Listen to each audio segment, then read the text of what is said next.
berjaringan bersama.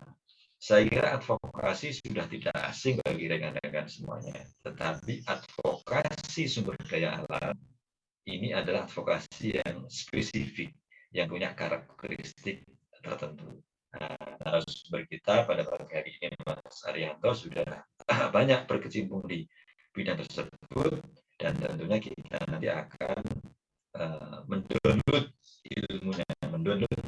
ilmunya agar bisa menjadi berikutnya. Teman-teman semuanya, pusat studi energi pertambangan sebagaimana cita-citanya membentuk, membangun dan meningkatkan tata kelola energi dan pertambangan yang berdasarkan hukum dan keadilan, maka pekerjaan itu tidak lepas dari advokasi. Dan advokasi untuk hal-hal tertentu tidak berjaringan, tidak mungkin tidak berkolaborasi.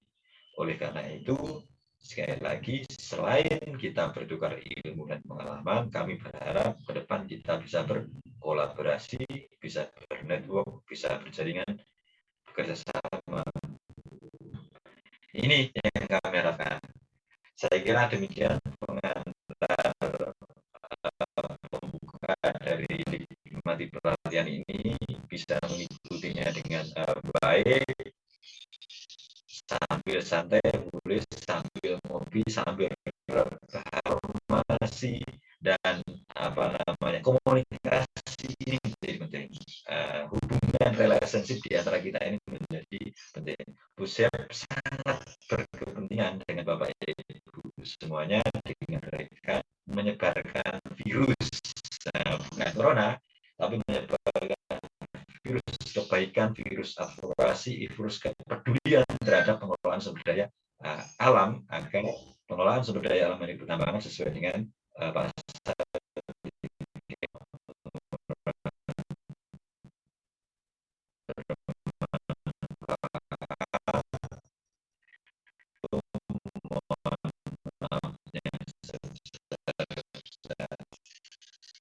tidak berkenan, ada kekurangan dan kesalahan.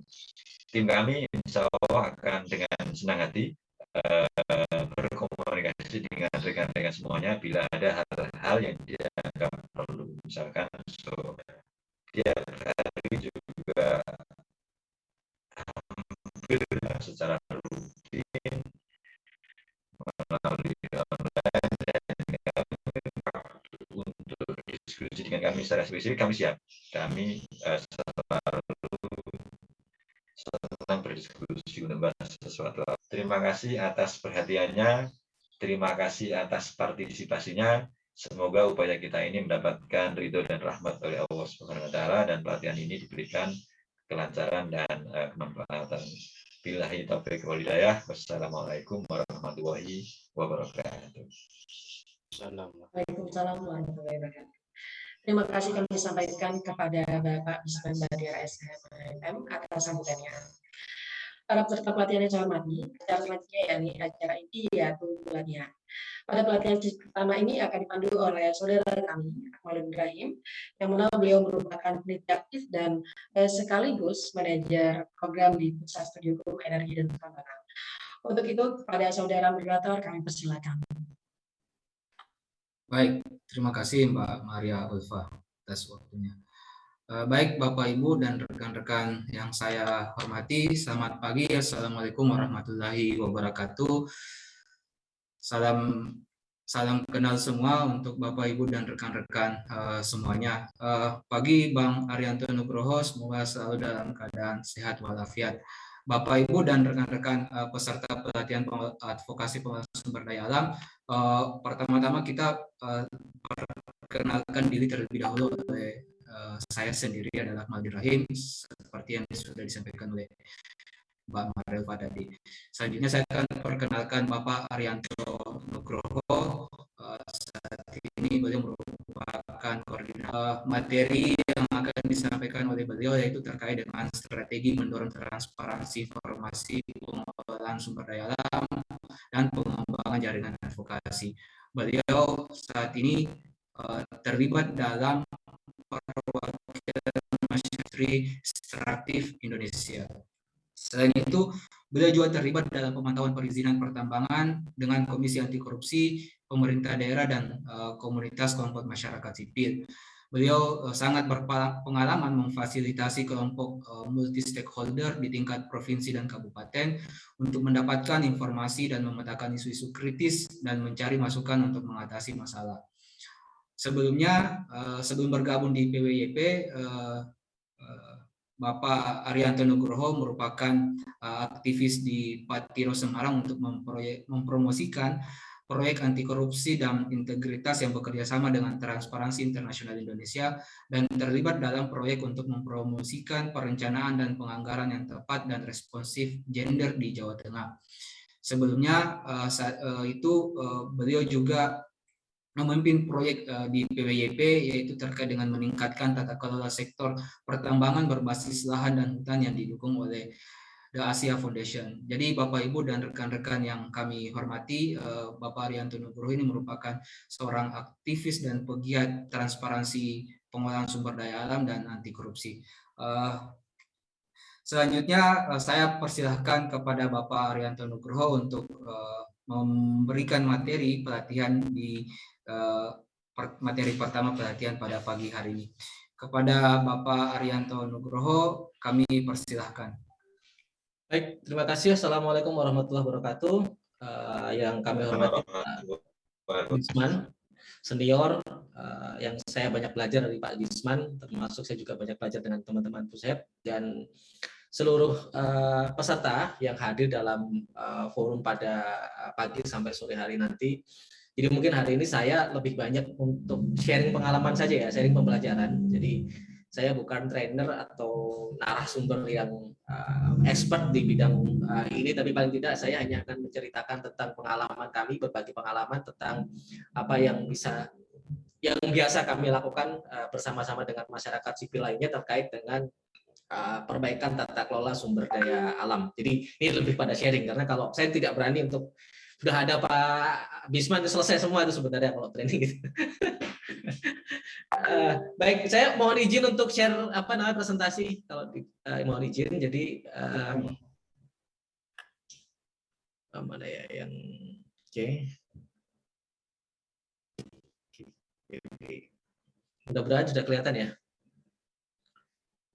Ini adalah apa yang disampaikan oleh panitia strategi mendorong transparansi pengelolaan sumber daya alam dan pengembangan jaringan advokasi. Tapi mungkin nanti perkenalan dulu. Kami adalah tadi sudah disampaikan oleh Pak Bisman, kami koalisi ya. Kami koalisi masyarakat sipil, koalisi LSM yang concern terhadap isu tata kelola sumber daya alam. Kami berdiri sejak tahun 2007 dan secara legal formal meskipun kami koalisi, tapi sebenarnya kita punya sekretariat nasional yang berbadan hukum yayasan. Nah, anggota kami itu ada 29 organisasi masyarakat sipil atau 29 LSM yang rata-rata berdomisili kantornya di daerah yang kaya akan sumber daya alam. Jadi kalau rekan-rekan di sini yang ada dari Aceh, silahkan bergabung ataupun berdiskusi dengan teman-teman Gerak Aceh dan Mata Aceh. Kalau ada yang berasal dari UNRI atau Universitas Riau, silahkan teman-teman berdiskusi soal tata kelola sumber daya alam dengan teman-teman Walhi Riau, LPAD Riau, Fitra Riau, atau FKPMR.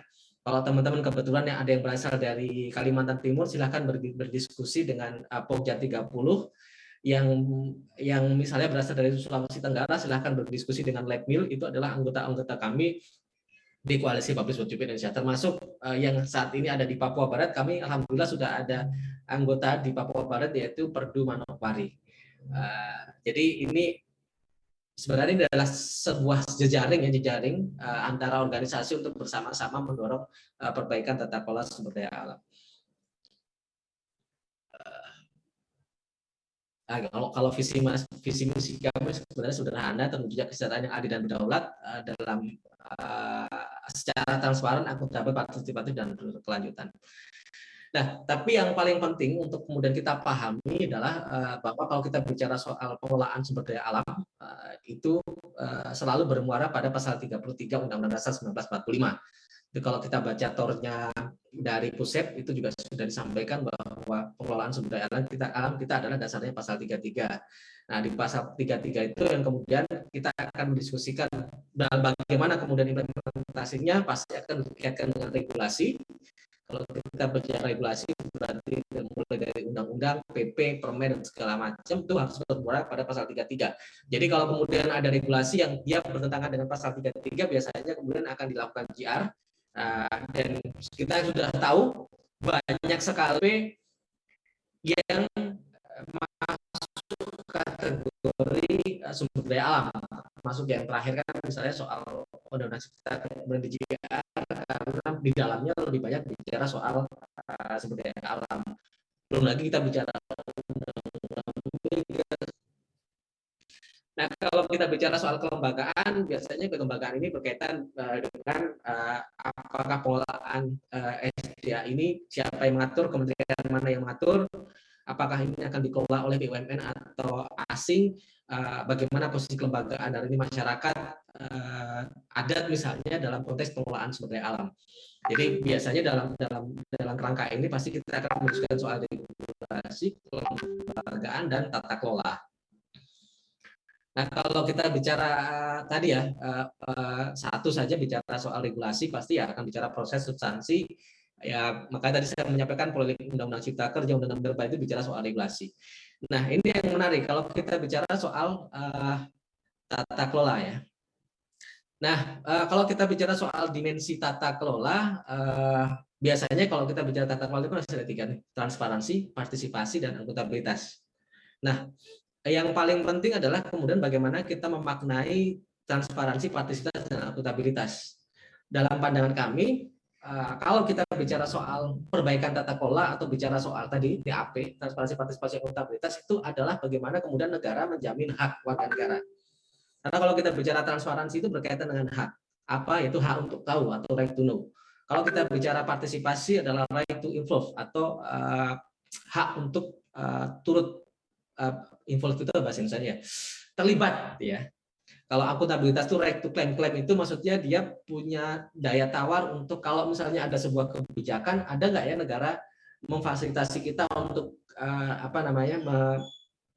menyatakan kita tidak setuju, tapi ada ruang untuk melakukan klaim atau misalkan melakukan pengaduan termasuk misalnya melakukan GR dan lain-lain. Itu adalah akuntabilitas. Jadi tidak bisa kemudian dimaknai ketika negara sudah misalnya negara sudah memfasilitasi, sudah bikin undang-undang keterbukaan informasi publik, atau negara sudah membuka data misalnya produksi sumber daya alam, misalnya negara sudah membuka data produksi batu bara atau produksi minyak, itu bisa belum dikatakan sebagai transparan, karena yang paling penting adalah apakah data itu juga sampai aksesnya kepada masyarakat di sekitar tambang atau sekitar wilayah tambang. Karena lagi-lagi adalah ketika kita bicara transparansi adalah right to know atau hak. Jadi memahami tiga hal ini, dimensi tata kelola itu adalah right to know. Jadi kalau kita bicara soal partisipasi, right to involve itu bukan sekedar negara atau pemerintah mengundang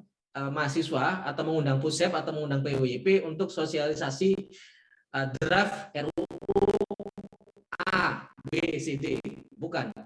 Tapi kemudian terlibat dalam sosialisasi itu adalah turut serta mengambil kebijakan, bukan sekedar jadi sosialisasi saja. Jadi bukan sosialisasi. Sebenarnya contoh yang paling tertinggi itu misalnya kalau kita ketemu dokter dengan ini ya, dokter dengan pasien itu kan. Dokter ketika mau melakukan tindakan itu kan harus ada persetujuan dari pasiennya, dan harapannya sebenarnya sesuatu yang ideal di Indonesia ketika kita bicara soal right to involve adalah masyarakat juga dimintai persetujuan. Meskipun nanti juga ada perdebatan, kita kan sudah diwakilkan oleh anggota DPR di Senayan maupun di DPRD, tapi itu adalah old school. Kita sekarang bicara soal governance 3.0 dan government 4.0 yang kita sudah bicara kolaborasi, bukan lagi bicara soal bahwa kemudian partisipasi itu hanya ada di DPR, tapi kita bisa diskusi yang lain. Tapi kira-kira kami memahami dimensi tata kelola seperti itu. Dan kalau kita bicara soal tata kelola, transparansi, partisipasi, dan akuntabilitas ini kalau bicara sumber daya alam harus dijamin di sepanjang value chain sumber daya alam. Nah, ketika kita melakukan advokasi, dalam tanda kutip advokasi di sumber daya alam itu, kita harus tahu benar apa value chain-nya. Jadi value chain itu semacam rantai nilai atau rantai bisnis atau bisnis proses dari hulu sampai hilir. Jadi transparansi dan partisipasi itu tidak hanya dimaknai di hanya satu, misalkan di tengah saja atau di hulu saja atau di hilir saja, tapi dari mulai hulu sampai hilir itu transparansi, akuntabilitas dan kapasitas itu harus dijamin. Jadi nggak ada istilahnya transparansi setengah-setengah. Misalnya transparansi kalau kita bicara soal batu bara hanya transparansi di level misalnya izin saja, tetapi di soal penerimaan, di soal berapa sih negara perusahaan membayar royalti misalnya, itu jadi tidak transparan, tidak dari ujung hulu sampai hilir, dari ujung hulunya sampai muaranya. Nah, dalam kerangka tersebut kemudian kalau PWYP ya sebenarnya ada model, banyak model bagaimana kemudian kita melakukan advokasi. Karena advokasi itu kan ujungnya adalah perubahan. Nah, kalau di PWYP itu kalau kita bicara soal sumber daya alam, kita membagi menjadi paling tidak tiga hal, yaitu adalah publish why and how you extract, publish what you pay, and publish what you spend. Artinya tata kelola kita membagi rantai bisnis atau bisnis proses sumber daya alam itu menjadi tiga: publish why and how you extract, publish what you pay, dan publish what you spend. Nah, publish why and how you extract ini lebih kepada pertanyaan, tolong Anda transparan dan bertanggung jawab mengapa dan bagaimana sumber daya alam itu dieksploitasi. Jadi seharusnya kemudian pemerintah atau negara itu memberikan informasi kepada masyarakat, kepada rakyat, mengapa sih minyak dan gas bumi kita harus dieksploitasi? Mengapa sih batu bara misalnya di Kalimantan Timur, di Kabupaten Kertanegara itu harus dieksploitasi? Pertanyaannya, apakah karena kebetulan di sana ada investor, apakah diproyeksikan itu akan menghasilkan devisa atau seperti apa? Kemudian masyarakat negara juga bisa menjelaskan potensi sumber daya alam yang kita miliki itu apa saja, habisnya sampai kapan. Kalau kita misalnya eksploitasi batu bara sekarang atau eksploitasi minyak sekarang, kira-kira habisnya sampai kapan? Itu digunakan, siapa yang melakukan? Bagaimana caranya? Regulasinya apakah menggunakan undang-undang, peraturan pemerintah, permen atau Kepmen? Ketika kita sekarang ini semua negara sedang mendorong pengurangan emisi karbon, apakah kemudian make sense kalau pemerintah sekarang misalnya tiba-tiba menggenjot produksi batu bara gede-gedean, padahal sekarang semua dunia sedang mendorong renewable energy. Nah, pemerintah ketika kita bicara mengapa negara harus mengeksploitasi sumber daya alam, dia harus bisa menjelaskan kenapa sih hutan ini harus dibuka, kenapa sih hutan ini harus diberikan izin PPKH misalnya, kelembagaannya siapa, apakah ini akan dikerjakan oleh BUMN atau asing, modelnya apa, apakah bentuk kontrak atau izin. Nah, ini adalah publish way. Jadi di hulu ini lebih banyak kepada ketika negara ingin melakukan eksploitasi terhadap sumber daya alam, dia harus bisa transparan dan akuntabel. Mengapa harus dieksploitasi dan bagaimana caranya? Regulasinya apa? Lembaganya siapa? Siapa yang melakukan? Nah, ini penting ketika ini tidak ditransparansikan atau kemudian pemerintah tidak akuntabel dan partisipasinya sangat minim, yang terjadi pasti akan banyak masalah di kemudian hari. Termasuk posisi masyarakat adat. Jangan sampai kemudian yang terjadi hari ini seolah-olah kalau kemudian kita baca misalnya kasusnya di Pulau Sangihe, di pulau yang kemarin Sangihe kalau nggak salah yang di Sulawesi Utara, kan tiba-tiba masyarakat baru tahu kalau ternyata di pulau yang tempat dia tinggal, baru tahu kalau di situ ternyata adalah wilayah pertambangan. Nah, contohnya ini kalau kemudian tidak transparan dan tidak akuntabel ketika kita menjelaskan soal bagaimana dan mengapa, banyak hal. Misalnya gini contoh, di hasil koordinasi supervisi KPK tahun 2014 sampai 2018 misalnya, banyak kok blok migas itu yang ternyata dia tumpang tindih dengan hutan konservasi. Banyak izin-izin pertambangan, bahkan 6,3 juta pertambangan di tahun 2014 itu ketemu oleh KPK, 6,3 juta hutan lindung dan hutan konservasi itu ternyata dibebani oleh pertambangan. Padahal menurut Undang-Undang Kehutanan yang namanya pertambangan itu tidak boleh berada dalam hutan konservasi, tetapi ternyata ketemu. Ya karena lagi-lagi pada saat memutuskan ini harus dieksploitasi dan bagaimana caranya tidak transparan dan akuntabel. Misalnya tahun 2019 kemarin, untuk pertama kalinya Kementerian SDM mau melakukan lelang wilayah tambang, tapi ternyata baru sekali melakukan lelang saja sudah banyak maladministrasi oleh Ombudsman. Itu contoh persoalan-persoalan ketika di sisi ini tidak transparan. Ya biasa apa yang bisa dilakukan oleh masyarakat sipil. Kalau kami misalnya waktu itu pernah menyusun RUU Migas versi masyarakat sipil ataupun yang lain-lain. Nah, kalau kita bicara publish what you pay, jadi kalau di apa namanya rantai pertama itu kan lebih bagaimana transparansikan mengapa dan bagaimana kamu mengeksploitasi sumber daya alam. Nah, kalau sekarang itu lebih kepada tahapan ketika sebuah sumber daya alam itu sudah dieksploitasi, kan tentu salah satunya dia akan berkontribusi terhadap penerimaan negara. Misalnya penerimaan negara bukan pajak. Nah, pertanyaannya pemerintah kemudian harus mentransparansikan berapa sih royalti, berapa sih pajak yang diterima oleh negara, dan kita juga sebenarnya mendorong kepada perusahaan berapa yang Anda bayarkan kepada negara dari hasil penjualan atau pengelolaan sumber daya alam ini. Kemudian harus juga transparansi DBH. DBH itu adalah dana bagi hasil sumber daya alam. Berapa yang diterima oleh daerah penghasil? Apa saja yang diterima? Ini juga kemudian kita perlu cek apakah perusahaan-perusahaan itu juga patuh membayar kewajiban kepada negara. Biasanya di rantai ini muncul perbedaan data antara data pusat dengan data daerah, data antar kementerian, muncul ego sektoral, belum lagi bicara soal pengadaan barang dan jasanya. Nah, biasanya kalau di sini biasanya, sebentar ya, ayah lagi. Mohon maaf teman-teman. Misalnya ketika lagi-lagi ini mengutip dari data KPK, misalnya tahun 2014, tapi ini data lama ya, maksud saya sebelum kemudian KPK turun, ternyata banyak kok izin usaha pertambangan yang mereka tidak punya NPWP. Bahkan ada perusahaan yang total ada 23 triliun piutang perusahaan terhadap negara. Ada banyak hal yang bermasalah di sini. Sebentar, saya mohon izin. Sebentar, Pak. Apa-apa.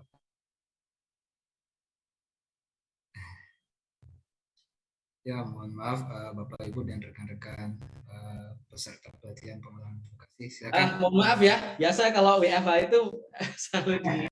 Iya biasa Pak, udah sering Pak. Ya, jadi kalau Bapak Ibu pengen melihat bagaimana sih tata kelola di penerimaan ataupun berkaitan dengan pembayaran, silakan kami bisa masuk ke website kami. Di sini adalah beberapa publikasi kami tentang kondisi transparansi dan partisipasi di sektor minyak gas dan pertambangan. Dan yang terakhir adalah publish what you spend. Spend itu adalah ketika uang sudah diterima oleh negara, pertanyaannya bagaimana kemudian negara mengolah hasil dari pertambangan. Nah, biasanya di sini isu-isu soal resource kecil kebutuhan sumber daya alam. Mengapa sih daerah-daerah yang kaya SDM kenapa biasanya jadi negara yang miskin? Menjadi daerah yang miskin. Resolusi konflik, kenapa banyak konflik? Ini bicara soal CSR, community development, dan apakah perusahaan-perusahaan tambang atau perusahaan-perusahaan seperti pengelola sumber daya alam sudah melaporkan atau sudah membuat sustainable report-nya, termasuk pasca tambang. Ini misalnya 2018 1.569 perusahaan tambang belum menaruh dana reklamasi. Kami juga ini sebenarnya saya mengutip dari penelitiannya salah satu dosen IPB yang menyatakan bahwa telah terjadi kutukan sumber daya alam. Ini riset terbaru tahun 2021, yaitu di Kalimantan Timur, Papua Barat, Papua, Riau, dan Aceh, yang disebutkan bahwa kelima provinsi ini adalah provinsi penghasil utama minyak dan gas bumi dan aneka mineral dan batu bara, namun indeks pembangunan daerah berkelanjutannya nilainya sangat rendah. Artinya ini menjadi salah satu indikator bahwa daerah yang kaya sumber daya alam biasanya tidak sejalan dengan kesejahteraan. Nah, biasanya kami akan menyusun misalnya soal bagaimana kemudian kita memantau anggaran dan belanja daerah.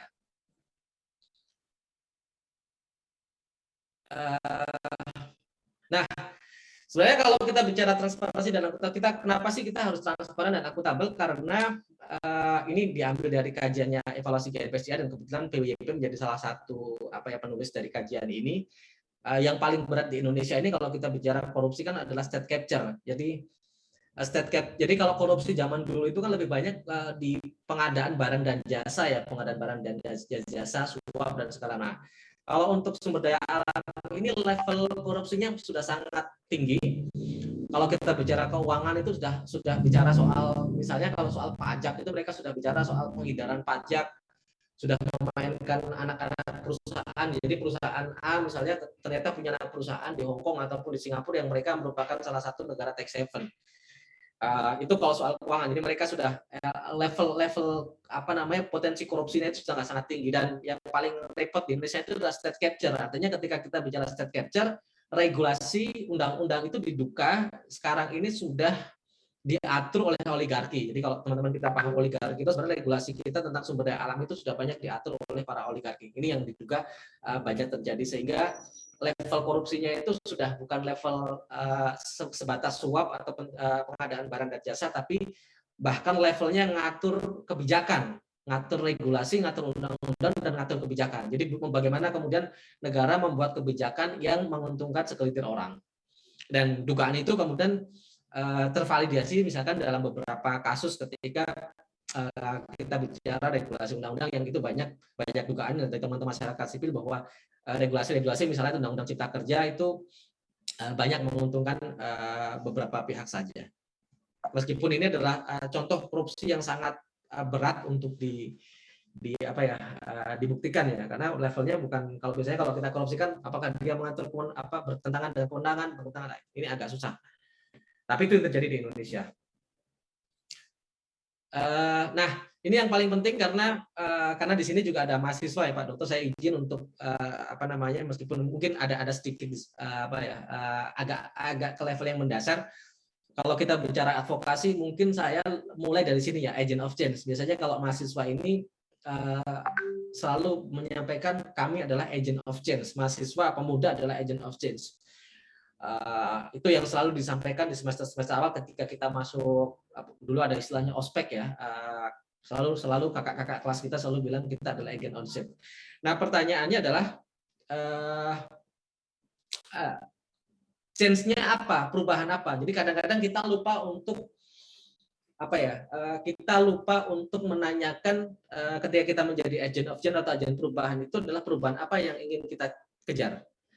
Jadi ini mungkin kita bisa refleksikan, kalau mungkin ada teman-teman yang di sini menjadi anggota BEM atau menjadi anggota ekstra kampus seperti HMI, GMNI, kami, PMII, atau mungkin organisasi-organisasi seperti Pers Kampus, pecinta alam. Nah, kan semuanya rata-rata bicara soal agent of change. Pertanyaannya adalah ketika kita bertanya perubahan apa yang Anda ingin lakukan atau ingin capai ketika bergerak di BEM atau Dewan Energi Mahasiswa ataupun apapun itulah organisasinya.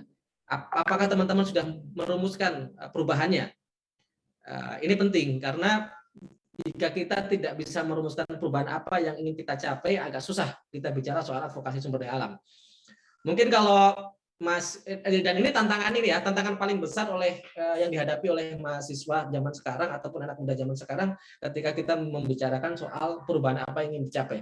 Mungkin kalau kita belajar dari generasi 98 ya yang dulu memperjuangkan reformasi, change-nya jelas. Pada saat itu adalah turunkan Soeharto, hapus difungsi ABRI, ada. Tapi pertanyaannya kalau kita tanya mahasiswa sekarang perubahan apa sih yang ingin dicari terhadap negara ini, nah itu menjadi berat. Karena kalau kita sudah ketemu perubahan yang akan kita cari, perubahan apa yang ingin kita capai, baru kemudian kita rumuskan dalam gerakan-gerakan kita dalam platform BEM-nya. Jadi saya membayangkan seharusnya ketika kita bicara BEM, bahwa kita dalam konteks sumber daya alam kita menginginkan perubahan yang konkret, misalnya kita menginginkan BUMN kita kuat, kita menginginkan agar kontrak tambang itu yang sudah expired atau sudah habis kita serahkan ke BUMN ya. Sudah berarti BEM ataupun segala macam mendorong kajian-kajian apakah kemudian bisa dimungkinkan kontrak-kontrak tambang baik migas maupun tambang mineral batu bara itu bisa dikelola oleh BUMN. Yang kedua, syarat BUMN itu bisa mengelola itu seperti apa? Apakah cek kosong ataupun BUMN-nya harus punya syarat. Nah, itu bisa bikin kajian sampai ke sana. Tapi yang jelas adalah memutuskan change-nya itu apa. Yang selanjutnya, mohon maaf moderator kalau memang saya kepanjangan karena ini saya mencoba untuk merangkum banyak materi. Masih lanjut Pak. Ya. Nah, kalau kita bicara soal tadi, kalau kita sudah ketemu perubahannya, apa yang mau diubah, baru kita bicara soal pendekatan apa yang akan kita lakukan. Nah, biasanya dalam berbagai macam teori, dan ini itu bisa dipilih oleh sesuai dengan kapasitas organisasi atau kapasitas personal ya. Apakah kita akan bermain di penyedia layanan, advokasi, pengorganisasian komunitas ataupun pengembangan komunitas. Biasanya kalau penyediaan layanan itu menyediakan layanan kepada atau bantuan pada yang membutuhkan, jangka pendek dipimpin oleh staf organisasi memberi makan, hunian. Ini biasanya diambil oleh rekan-rekan yang jadi tanggap darurat, ataupun misalnya kalau ini biasanya seperti organisasi-organisasi untuk pemberdayaan anak yatim. Nah, ini biasanya di sini, dan itu nggak salah kalau memang itu kemudian dianggap sebagai perubahan yang ingin kita capai. Nah, kalau advokasi ini biasanya advokasi itu ada dua. Satu, dalam kerangka teori biasanya advokasi itu dua. Advokasi itu adalah perubahan kebijakan. Jadi kalau kita mau bicara, saya saat ini melakukan advokasi kebijakan. Apa keberhasilan dari advokasi kebijakan adalah kebijakannya berubah. Kalau kebijakannya nggak berubah, ya itu berarti belum berhasil. Atau advokasi yang kedua, to advocate atau artinya mendampingi, misalnya mendampingi masyarakat adat, mendampingi masyarakat yang digusur, atau mendampingi masyarakat yang dikriminalisasi. Ketika dia sudah terbebas, maka advokasinya berhasil. Nah, itu kira-kira advokasi biasanya akan lebih banyak berkaitan dengan hukum ataupun kebijakan. Nah, biasanya PUSHEP, PWJP itu juga banyak melakukan konteks advokasi dalam konteks kampanye. Kemudian ada yang pengorganisasian komunitas. Nah, ini biasanya bagi kerja-kerja yang memang mendampingi komunitas masyarakat adat, mendampingi komunitas yang tinggal di sekitar wilayah tambang, mendampingi komunitas yang di hutan, ataupun kalau di rural biasanya adalah mendampingi masyarakat yang ada di kawasan kumuh dan segala macam. Ataupun pengorganisasian komunitas itu bisa juga pengorganisasian seni, pengorganisasian komunitas seniman itu bisa, ataupun buruh itu biasanya ada. Dan biasanya juga ada pengembangan komunitas.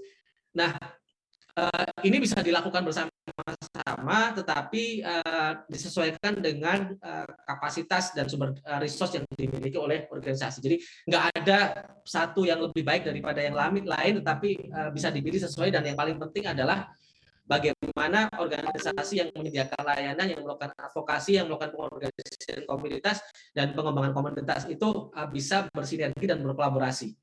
Ini penting karena kalau ini jalan sendiri-sendiri ya nggak akan jalan. Kalau kita hanya ngurusin pengorganisasian komunitas terus, tetapi kemudian regulasi dan kebijakannya tidak ada yang mengadvokasi, ya akan repot. Atau kita advokasi kebijakan terus, tapi kita tidak pernah ngobrol, tidak pernah berdiskusi, tidak pernah berkolaborasi dengan rekan-rekan kita yang melakukan pengembangan komunitas, maka akan susah kita melakukan advokasi kebijakan. Jadi kira-kira itu yang bisa kita lakukan. Nah, next saja ini sebenarnya. Nah, ini yang paling penting. Apakah kemudian kalau kita bicara gerakan mahasiswa itu harus selalu demo ataupun audiensi ataupun selalu dengan advokasi kebijakan? Enggak. Tadi saya menyatakan bahwa teman-teman mengorganisasi misalnya mahasiswa yang suka olahraga, mahasiswa yang suka menjadi pecinta alam, yang suka seni dan segala macam pun bisa diorganisasikan dan kemudian bisa diajak kampanye. Tapi kita pertama tentukan ini dulu, tentukan dulu soal tujuannya dulu atau perubahan. Misalnya ya, di kampus Universitas Riau, misalnya ada teman-teman Universitas Riau sepakat seluruh mahasiswanya untuk mendorong untuk berkontribusi terhadap pengurangan emisi karbon. Nah, pertanyaannya apakah kampanye tentang pengurangan emisi karbon itu hanya dilakukan oleh BEM saja yang mau ngomong kebijakan? Tidak. Semua elemen mahasiswa, bahkan yang mereka sukanya olahraga, yang sukanya seni, itu bisa melakukan kampanye pengurangan emisi karbon atau bahasanya kampanye climate change. Misalnya teman-teman yang aktif di sepak bola, yang aktif di basket, atau misalnya bikin spanduk yang ngomongin soal kita harus selamatkan bumi, climate change dan segala macam, itu dengan poster-poster pada saat pertandingan atau menggelar pertandingan sepak bola dalam rangka kampanye climate change misalnya. Atau teman-teman yang ada di seniman bisa bikin musik, bisa bikin puisi, teatrikal yang tema-temanya adalah tema-tema tentang climate change.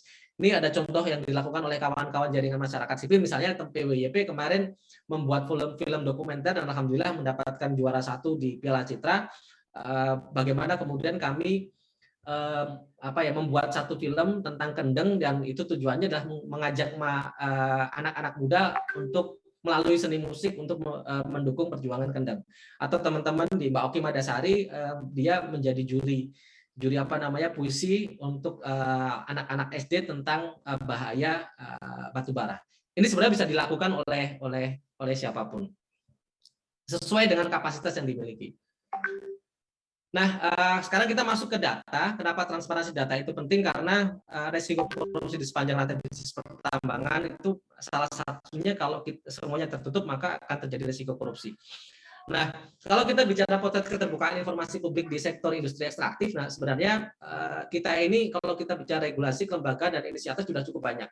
Kita punya Undang-Undang 14 2018, kita punya Undang-Undang 25 2009 tentang pelayanan publik, Undang-Undang 32 2009 tentang pelindungan lingkungan hidup, tentang EITI, kita punya tentang beneficial ownership. Jadi kalau kita bicara advokasi transparansi, sebenarnya kita semua yang ada di sini, semua peserta bisa memanfaatkan, bisa kembali baca apa itu Undang-Undang 14, apa itu Undang-Undang Perlindungan Lingkungan Hidup. Nah, di situ itu ada banyak tools yang bisa kita manfaatkan. Misalnya gini, di Undang-Undang 14 tahun 2008 tentang keterbukaan informasi publik adalah ketika masyarakat meminta informasi apapun, informasi publik apapun kepada pemerintah, dan pemerintah tidak mau memberikan informasi tanpa alasan, maka masyarakat bisa mengajukan sengketa ke Komisi Informasi. Bahkan kemudian jika kemudian pemerintah tidak membuka data itu, ketika Komisi Informasi sudah memutuskan bahwa ini informasi yang terbuka, dia bisa kena sanksi. Jadi kita bisa menggunakan Undang-Undang 14 tahun 2008. Kita bisa juga menggunakan Undang-Undang 25. EITI juga kita bisa gunakan.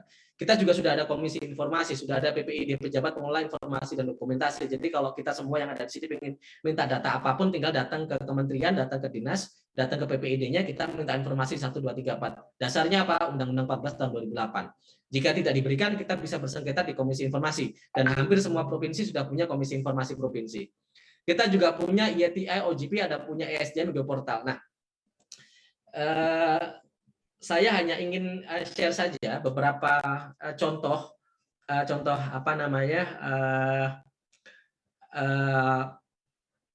hal-hal yang contoh informasi yang kita bisa dapatkan dan kita bisa olah. Misalnya ketika kita bicara ESDM Geoportal, ini adalah salah satu situs ESDM Geoportal. Di situ ada beberapa peta, dari mulai peta mineral batu bara, peta ESD. Nah, dari sini kemudian sebenarnya kalau bagi teman-teman yang ingin dibuka, tinggal klik aja. Pengen tahu misalnya ada teman-teman di Kalsel nih, ada tambang apa saja sih? Oh, di sini ada potensi lokasinya di sini. Tingkat penyelidikan, atau misalkan bisa cek di sini batu bara, bahkan ada nama perusahaannya. Datanya Baramega Citra Kutim Permai. Jadi itu teman-teman bisa manfaatkan data ini. Jadi pertanyaannya, kalau kita sudah punya data ini, terus diapain? Nah, kita salah satu contohnya misalnya, kalau kita pengen tahu misalnya saya orang warga Kalimantan Timur, kita pengen tahu apakah di sekitar saya ada tambang, tinggal dicek. Kalau ternyata dia tidak terdaftar di peta ini, berarti bisa dikatakan bahwa perusahaan itu adalah perusahaan yang ilegal. Kemudian kita bisa masuk juga ke MODI. Ini ada ESDM Geoportal, ada juga MODI. Di MODI ini, misalkan kalau kita pengen lihat data perusahaan, sebentar. Ini contoh data perusahaan, misalnya kita ingin tahu, misalnya Adaro, misalnya ya, Adaro. Nah, ini di Adaro Indonesia, di data-datanya sudah tersedia. Adaro ini kantornya di mana? Oh, alamatnya di Gedung Menara Karya. Pemilik sahamnya siapa saja? PT Alam Tri Abadi, Visaya Investment, Coltrane Internasional. Jadi Coltrane ini adanya di mana? Di Singapura. Oh, jadi dia pemilik saham dari Adaro itu salah satunya adalah perusahaan-perusahaan dari luar negeri. Siapa susunan direksinya? Direksinya, nah dia. Nanti teman-teman ada Garibaldi Thohir. Nah, teman-teman tinggal kalau mau informasi lebih lanjut tinggal googling aja siapa ini. NPWP-nya seperti apa. Perizinannya, oh dia operasi produksi dan akan habis berakhir tanggal 1 Oktober 2022. Nah, ini berarti mereka sebentar lagi harus diperpanjang. Nah, ini contoh-contoh dan teman-teman bisa melakukan analisis dari data-data yang sudah disediakan oleh pemerintah, baik data dari MODI, dari peta-peta, dan teman-teman bisa melakukan overlapping peta, apakah petanya ternyata bersinggungan dengan hutan dan segala macam. Atau teman-teman bisa masuk ke IATI. IATI adalah salah satu, jadi kemudian saya adalah wakil masyarakat sipil dalam IATI, di situ juga ada data-data terkait dengan industri ekstraktif. Saya contoh aja, data apa saja yang bisa kita ambil dari IATI ini. Saya dulu bikin presentasi tentang dari bacaan kita terhadap IATI. Sebentar saya masuk ke, bukan Safari ya. PowerPoint-nya ada nggak? Oh deh. Jadi misalkan dari data IATI ternyata kami dulu menemukan ada di data IATI dulu. Kalau teman-teman baca masuk ke iati.sdm.go.id di laporan yang tahun 2011-2012. Nah, di situ ada perusahaan dia itu bayar royalti sebesar 80 miliar. Dia bayar, dia tercatat ke negara bahwa dia bayar 80 miliar. Tetapi setelah dicek kantornya, baik di Kementerian SDM dan di Dinas SDM, karena posisinya di Kalimantan Selatan, perusahaannya nggak ada. Ada satu perusahaan bayar royalti ke negara 80 miliar, tapi dicek perusahaannya tidak ada. Sudah nanya ke Kementerian SDM dan Dinas SDM, tapi nggak ada. Itu salah satu contoh data-data apa yang bisa kita ambil dari beberapa informasi tersebut. Misalkan di sini ada MODI dan ada satu peta, ada satu data. Meskipun ya kita akui bahwa ada beberapa ini ada problem ketika platformnya banyak tapi datanya beberapa sudah expired atau minim akses untuk masyarakat, karena biasanya yang tahu data-data ini adalah mereka yang biasa mengakses informasi. Nah, pertanyaannya kita sebagai aktivis juga harus memastikan bahwa masyarakat yang berada di lingkar tambang dia harus bisa memastikan mendapatkan informasi tersebut. Nah, meskipun kemudian kita masih ada problem transparansi ya, perencanaan, penegak hukum itu semuanya masih menjadi problem. Nah, teman-teman bisa masuk di websitenya Patiro. Sebenarnya di sini ada modul penguatan kapasitas masyarakat. Jadi ini tata cara kita untuk melakukan akses informasi menggunakan Undang-Undang Keterbukaan Informasi Publik. Jadi dan di PWP juga sebenarnya juga ada beberapa modul. Salah satu cara kita memanfaatkan Undang-Undang Keterbukaan Informasi Publik, caranya gimana? Cara akses informasinya, cara bersengketa itu sudah ada semua. Jadi kita bisa menggunakan regulasi yang ada, menggunakan inisiatif portal-portal yang ada digunakan untuk melakukan analisis data. Nah, meskipun di dalam perjalanannya ya itu ya, misalkan kayak Jatam Kaltim itu bolak-balik minta informasi, dapat, tapi ketika minta informasi yang sama harus bikin sengketa lagi, dan itu menyebabkan menjadi sesuatu yang lama. Sama ya. Nah, soal jaringan ini yang paling penting, bahwa uang yang terorganisir melawan rakyat yang terorganisir. Biasanya uang yang terorganisir itu kalau berhadapan dengan masyarakat yang tidak terorganisir itu menjadi menang uang yang terorganisir. Nah, kalau kita bicara berjejaring dalam konteks PWP sampai hari ini, memang pendekatan yang kami lakukan adalah pendekatan kolaborasi. Artinya tata kelola sumber daya alam ini tidak bisa hanya selesai dari satu pendekatan saja ya. Artinya ketika kita bicara pendekatan advokasi, pendekatan kampanye itu baik yang melakukan pengorganisasian, baik yang melakukan advokasi kebijakan atau sinergi.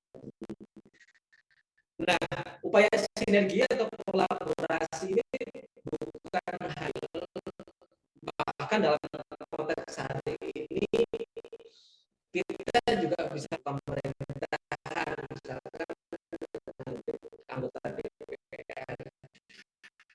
PBB beberapa kali melakukan advokasi pemerintah dan pemerintah daerah. Misalnya kami dengan membangun yang namanya peraturan bupati, yaitu penggunaan dana bagi hasil migas. Nah, dana bagi hasil itu diterima oleh bupati, dari peraturan bupati itu kemudian jadi di alokasi dana khusus migas itu kita bikin indikator kira-kira kalau desa dalam lingkar tambang ini dia akan mendapatkan dana bagi hasil yang lebih banyak. Kalau desanya lebih banyak penduduk miskinnya, dia akan mendapatkan porsi dana bagi hasil yang lebih banyak. Nah, itu contoh kolaborasi antara masyarakat sipil dengan bupati Pelawan. Dulu juga di Bojonegoro ataupun dalam INTI kita banyak sekali berkolaborasi dengan pemerintah daerah. Artinya dalam beberapa hal tidak selalu bahwa negara atau pemerintah itu adalah musuh masyarakat sipil, tapi kemudian kita bagaimana berkolaborasi. Karena banyak persoalan di sumber daya alam ini tidak bisa diselesaikan. Jadi kenapa kemudian PBB juga berkolaborasi dengan KPK pada saat itu, dengan Ombudsman ataupun dengan beberapa, meskipun punya tantangan tersendiri ya ketika kita berkolaborasi. Bahkan kita juga berdialog dengan teman-teman di perusahaan terkait dengan beberapa isu tertentu. Ada banyak hal yang berseberangan, tapi ada banyak hal yang kemudian bisa disinergikan. Saya pikir itu yang bisa kami sampaikan. Mungkin kita bisa banyak berdiskusi. Kita masih punya diskusi yang lebih lanjut. Saya kembalikan ke moderator. Baik sekali Bang Arianto Nugroho atas pemaparan materinya. Materinya sangat luar biasa, pengalamannya kita tidak meragukan lagi pengalaman beliau dalam memimpin advokasi dan kolaborasi khususnya ya tadi yang ditekankan oleh Bang Arianto Nugroho, pentingnya melakukan kolaborasi dalam memantau, mengawas kegiatan pengolahan sumber daya alam, khususnya di sektor energi dan pertambangan. Baik Bapak, Ibu, dan rekan-rekan peserta pelatihan advokasi pengolahan sumber daya alam, silahkan yang ingin bertanya, ingin berdiskusi langsung dengan Bang Arianto Nugroho, silahkan mengajukan tangan dengan menggunakan fitur raise hand atau dengan menuliskan pertanyaannya di kolom chat. Nah, tadi ada sudah yang bertanya Bang di sistem di kolom chat menanyakan namanya dari Muhammad Ali Iskandar. Saya pengen panggil biar bisa berdiskusi langsung dengan Bang Arianto. Kalau enggak, saya coba bacakan pertanyaannya. Muhammad Ali Iskandar, apakah masih bergabung? Saya coba bacakan pertanyaannya ya Bang. Assalamualaikum warahmatullahi wabarakatuh. Izin bertanya, permasalahan di sektor hulu migas ada pada aspek regulasi yang berkaitan dengan ketidakpastian hukum, fiskal, dan proses administrasi atau birokrasi perizinan yang rumit. Nah, bagaimana menurut Bapak terkait dengan permasalahan tersebut? Silakan Bang Arianto untuk ditanggapi terlebih dahulu pertanyaan pertama. Baik, terima kasih. Jadi sebenarnya ini Pak Bisman yang bisa lebih paham soal apa namanya hulu migas. Tapi kalau kita bicara soal hulu migas ya, sebenarnya itu masalah semua ketidakpastian hukum. Saya contoh ya ketidakpastian hukum. Saya salah satu contoh ketidakpastian hukum kan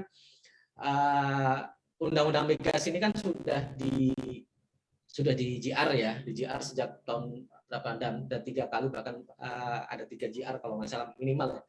Bisa lebih termasuk soal pembubaran BP Migas, dan harusnya pasca dibubarkan oleh BP Migas, ketika BP Migas itu dibubarkan sekarang jadi SKK Migas, seharusnya undang-undang migas direvisi. Tapi kan sejak tahun 2012 sampai hari ini kan mangkrak terus nih.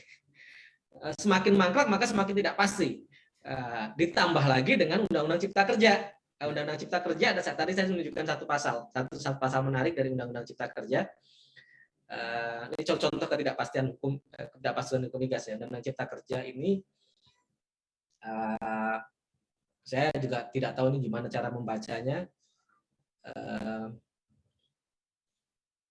Di Undang-Undang Cipta Kerja ada pasal 5. Intinya pasal 5 dalam Undang-Undang migas itu diubah bahwa pelaksanaan kegiatan hulu dan hilir dilaksanakan berdasarkan perizinan usaha.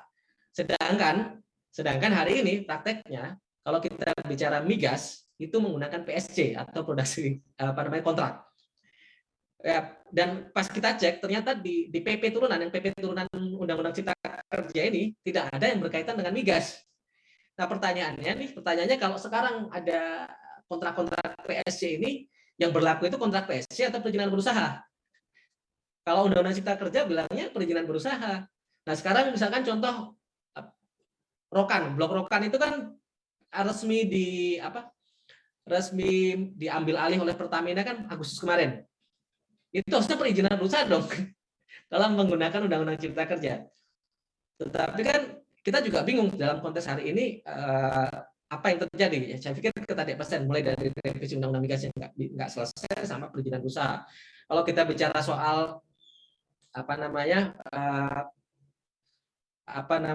belum lagi kalau kita bicara soal fiskal kan, belum lagi kita bicara fiskal juga sama. Banyak sekali kalau kita bicara hulu migas ini, karena kita bicara hulu migas harus kita akui dan jujur potensi migas kita kan harusnya sekarang berada di Indonesia Timur dan itu ada di laut dalam. Nah, ketika kita bicara laut dalam itu pasti akan banyak biaya yang harus dikeluarkan oleh untuk para investor ini. Kita juga tidak tahu.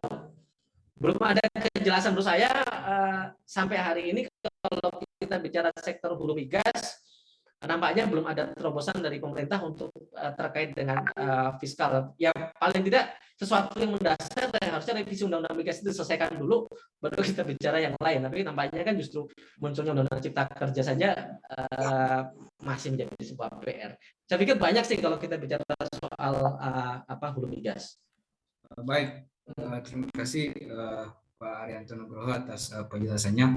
Nah, ini menarik Bapak Ibu dan rekan-rekan peserta pelatihan karena tidak hanya terkait dengan bagaimana pengelolaan transparansi informasi di sektor sumber daya alam, tapi juga Pak Arianto tadi menyampaikan materi terkait dengan bagaimana kita membangun jaringan, membangun kolaborasi, ataupun membangun peran apa yang bisa kita lakukan dalam melakukan pengawasan dalam kegiatan-kegiatan pengawasan di sektor sumber daya alam. Nah, di sini ada yang menggunakan fitur ASN, Mas Faizul Arif. Silakan Mas Faizul Arif bisa langsung bertanya kepada Bang Arianto, menanyakan terkait dengan apa saja hal yang belum dipahami terkait dengan pengelolaan sumber daya alam ataupun materi yang disampaikan oleh beliau. Silakan Mas Faizul Arif. Kami persilahkan. Kalau tidak, kita beralih ke pertanyaan selanjutnya sambil menunggu Mas. Oh, ini ada yang mengajukan tangan nih, Mas Rizky Pratama. Silakan Mas Rizky untuk langsung berdiskusi dengan Bang Arianto. Ya baik, terima kasih kepada Bang Akmaluddin Rahim atas kesempatannya.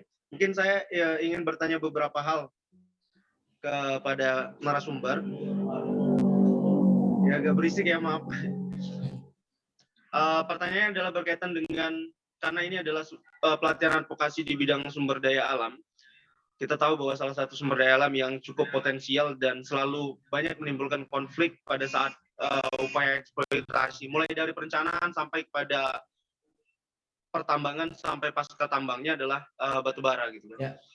Nah, ketika ada perubahan Undang-Undang 3 tahun 2020, apa yang mencabut merubah Undang-Undang 4 tahun 2009, kita bisa melihat bahwa daerah hari ini tidak lagi memiliki kewenangan sama sekali. Bahkan bila dilihat dari perspektif hak menguasai negara, itu hampir seluruhnya tidak dimiliki lagi oleh daerah. Ya. Termasuk di situ pengawasan pun tidak lagi dimiliki oleh daerah. Nah, maka ketika kita melakukan sebuah advokasi di bidang pertambangan mineral dan batu bara, apa yang bisa kita lakukan di daerah gitu kan? Padahal misalnya Ditjen Minerba itu belum ada di setiap daerah. Kemudian pemerintah daerah juga itu tidak punya akses yang begitu luas atau tidak punya kewenangan yang begitu besar untuk bisa membantu ya. Kalau dulu misalnya di daerah bisa meminta kepada gubernur untuk bisa mengevaluasi izin dan lain sebagainya. Tapi hari ini bagaimana dengan perjuangan di daerah terkait dengan pertambangan mineral dan batu bara ketika ada resentralisasi kewenangan yang begitu besar di pusat. Mungkin itu pertanyaannya. Ya, terima Terima kasih, kasih. Mas. Bisa langsung ditanggapi, Bang. Baik, ya memang Undang-Undang 3 2020 bukan, sebenarnya banyak persoalan yang yang menjadi dampak atau implikasi dari Undang-Undang 3 2020. Teman-teman Pusep itu sampai bikin berapa kali diskusi, mungkin bisa dicek di YouTube-nya Pusep untuk tahu apa saja sih problematika dari Undang-Undang 3 2020. Yang salah satunya adalah bicara soal ditariknya kewenangan provinsi ke pusat, yang implikasinya adalah ketika kewenangan itu ditarik, maka pembinaan pengawasan tidak bisa dilakukan oleh daerah, padahal yang tahu kondisi wilayahnya. Ini yang kemudian terjadi ketika hari ini misalnya terjadi di Kaltim Balikpapan misalnya, dan di Kaltim banyak sekali peti-peti atau penambangan liar, yang akhirnya daerah kemudian bilang saya tidak bisa melakukan penindakan karena kami sudah tidak memiliki kewenangan, meskipun kemudian menjadi tanda tanya pada saat kewenangan itu diberikan kepada daerah, hal tersebut juga terjadi. Banyak sekali izin-izin yang kemudian artinya sebenarnya kalau kita bicara soal transparansi, akuntabilitas, partisipasi itu di satu sisi saya tidak bicara soal bahwa saya setuju dengan Undang-Undang 3 2020. Saya tetap setuju dengan adanya desentralisasi, tetapi baik apapun yang dilakukan oleh pemerintah pusat ataupun daerah, kita harus bicara soal transparansi, partisipasi, dan akuntabilitas. Saya juga tidak anti asing atau anti BUMN, dua-duanya. Pengelolaan sumber daya alam baik yang dikelola BUMN atau asing harus transparan, akuntabel, dan partisipatif. Itu satu hal. Artinya baik mau dikelola oleh pusat maupun daerah, semuanya harus transparan, partisipatif, dan akuntabel, penegakan hukumnya harus jelas. Nah, pertanyaannya adalah yang kita tidak temukan hari ini, ketika pemerintah menarik kewenangan dari daerah kepada pusat, mereka tidak punya mitigasi risiko. Seharusnya kalau kita bicara soal, saya kalau membuat kebijakan, ini manfaatnya, ini ada benefit, pasti ada resiko. Nah, pertanyaannya resikonya apa saja? Kita kan selalu, kalau dulu sosialisasi dari pemerintah, baik Undang-Undang Cipta Kerja, Undang-Undang Minerba, Undang-Undang KUHP, segala macam, kan yang disosialisasikan manfaat atau benefit, tapi tidak pernah disosialisasikan resikonya. Ini yang kemudian selalu ditentang.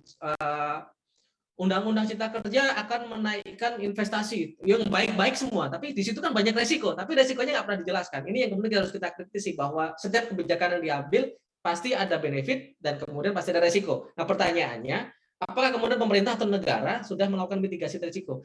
Ketika misalnya ya, ketika kewenangan ditarik ke pusat, resikonya semua orang udah tahu, mungkin akan muncul banyak peti, dan itu terjadi. Pertanyaan kan akhirnya semua jadi lepas tangan. Pemerintah pusat bilang kami nggak punya tenaga kami terbatas, segala macam. Ya, kenapa dulu ngusulin itu, gitu kan pertanyaannya. Tapi itu nasib sudah menjadi guna. Pertanyaannya apa yang harus dilakukan oleh masyarakat sipil, baik oleh mahasiswa ataupun oleh masyarakat, termasuk oleh pemerintah daerah.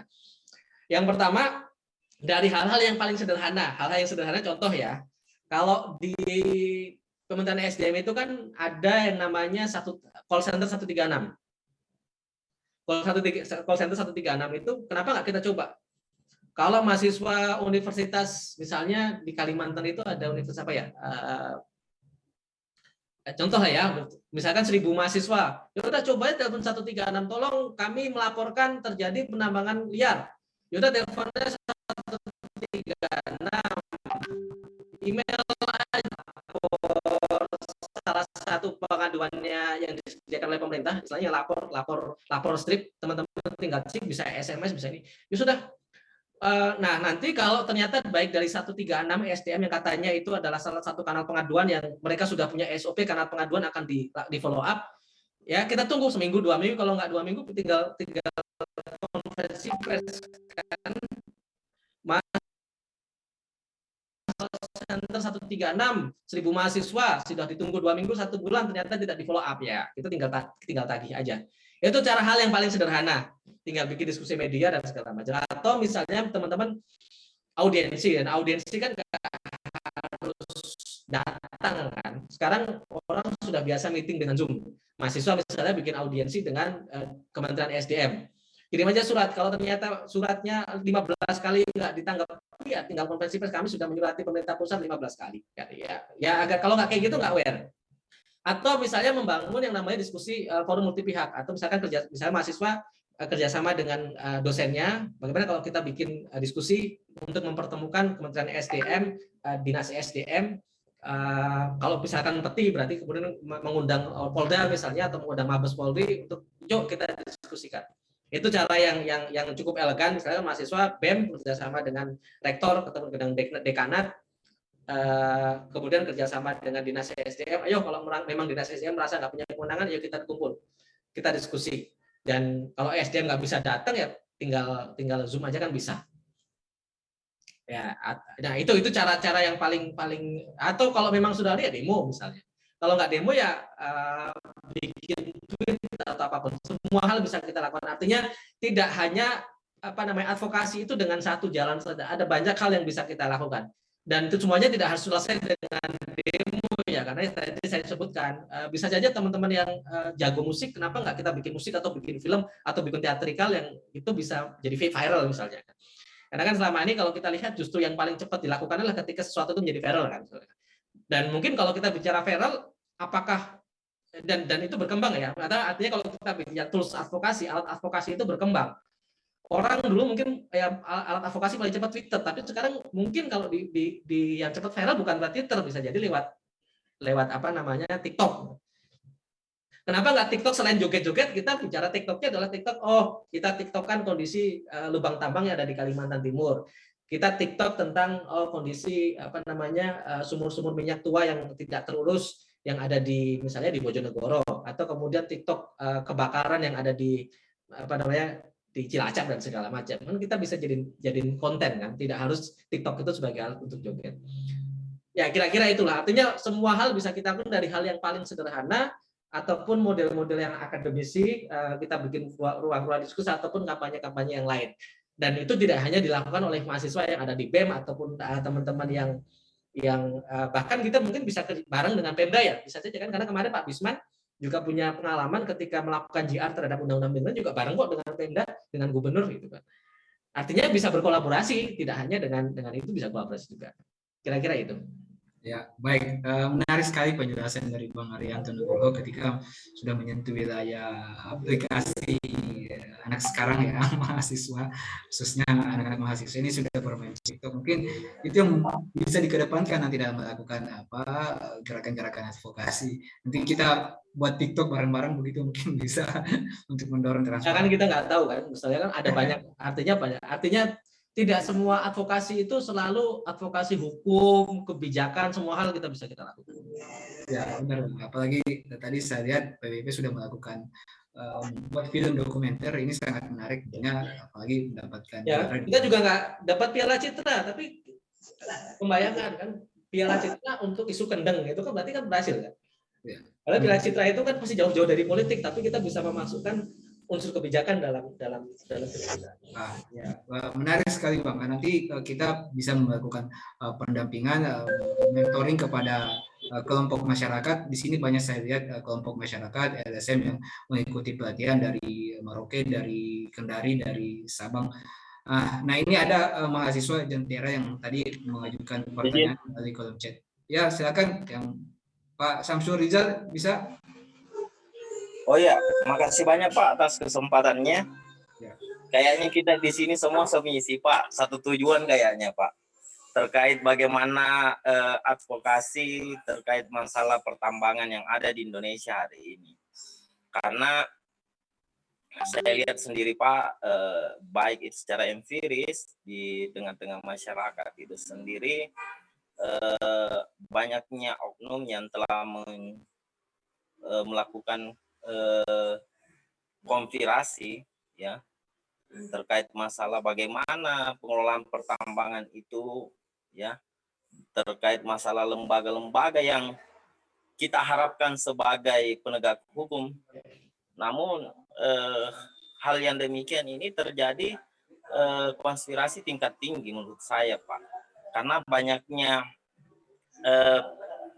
perusahaan lembaga hukum perdata yang pengelola tambang itu yang tidak jelas menurut saya itu Pak, itu tapi ditunggangi oleh beberapa lembaga-lembaga yang ada di negara kita ini, sehingga dia leluasa untuk melakukan proses pertambangan yang sangat tidak ilegal menurut saya.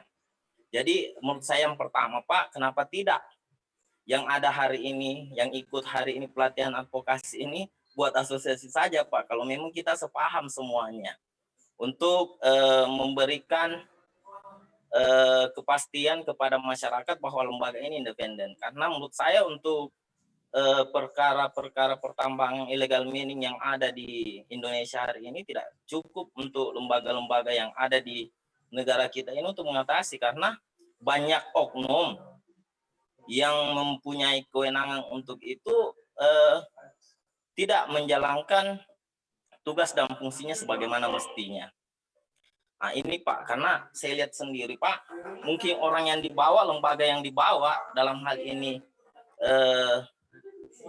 beberapa lembaga yang mungkin tidak mau melakukan atau memproses administrasi terkait masalah pertambangan ini, tapi ada tekanan dari atas sehingga mereka juga mau nggak mau ya monggo dilaksanakan ya, karena di tempat saya juga itu Pak banyak statusnya tambang C tapi pengelolanya bukan tambang C. Ada juga kasus ya mungkin kalau kita berbicara wilayah tempat pengirimannya itu daerah yang satu, izinnya daerah satu, tetapi pengambilan bahan baku ornya itu di daerah lain juga. Makanya saya bilang Pak ya, pertama kenapa tidak kita ketika kita memang satu misi, buatlah sebuah lembaga yang dapat membantu masyarakat untuk mengadvokasi ya persoalan-persoalan yang ada di Indonesia ini. Yang kedua, bagaimana ya ini untuk pemateri ya Pak, kira-kira bagaimana untuk memberikan kepastian kepada masyarakat bahwa lembaga-lembaga negara ini dijamin untuk tidak melakukan illegal mining. Ya, apa peran daripada lembaga advokasi dalam melakukan meminimalisir pelanggaran illegal mining yang ada di Indonesia. Mungkin itu saja Pak, nanti kita berkembang lagi terkait masalah ini, mungkin sekedar pengantar dari saya Pak. Terima kasih Pak. Baik, terima kasih Pak Syamsul Rizal. Bisa langsung ditanggapi, ini menarik untuk pertanyaan. Artinya kalau kita bicara soal tata kelola sumber daya alam, semua setuju ya. Dan problem sumber daya alam, misalkan pertambangan itu macam-macam. Yang punya izin pun ada potensi bermasalah, apalagi yang nggak punya izin kan. Itu pun pasti bagian dari masalah. Pengalaman kami bahkan yang punya izin pun bermasalah. Tapi kalau kita mau coba fokus, bahkan yang berizin saja, tapi yang peti apalagi gitu kan. Peti aja udah yang tidak berizin itu udah masalah sendiri. Nah, kalau di satu sisi tadi juga disampaikan bahwa problem di kita ini levelnya sudah cukup. Kalau kita bicara sumber daya alam ya agak sudah akut.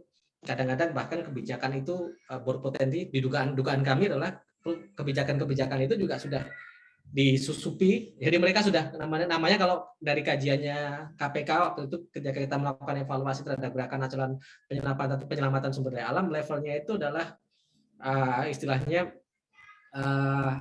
state capture. Sudah sampai level kebijakan ataupun regulasi itu dibikin oleh oknum oligarki ini.